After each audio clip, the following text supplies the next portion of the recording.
国内武汉肺炎疫情继续稳定维持无确诊，亚台湾已经连续6日无出现新增加确诊个案。今比下晝第二集会现場，指揮中心特別表嘅6粒大西瓜歡喜來慶祝。亞台灣累計確診人數還係維持喺429人，然後有324人解除隔離。國內疫情有較緩嘅，韓國有母親節優惠到嘅。指揮中心宣布有條件開放民眾去長洲機構看親戚朋友，不過現在先用實名制來做款。去看嘅人一般總得超過30人，全場都係戴嘴面，或以共享空間來見面。5.2連續假期條日，早晨國頭就有同道路團就動設。港橋表示講，今比天時同好，韓國有疫情有較緩嘅，出去老了人可能就會較多。不過全台灣200人嘅人較多景點。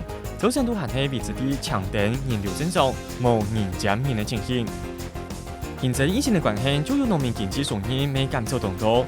對亞農業體驗越嚟越重，總理3表示講，日本疫情對同多基層農民影響動態。不過而家都冇乜嘅現金紓困方案來補貼，建議中央對對老農保農民比照勞工來發現金紓困，也係對土地補貼也得支持。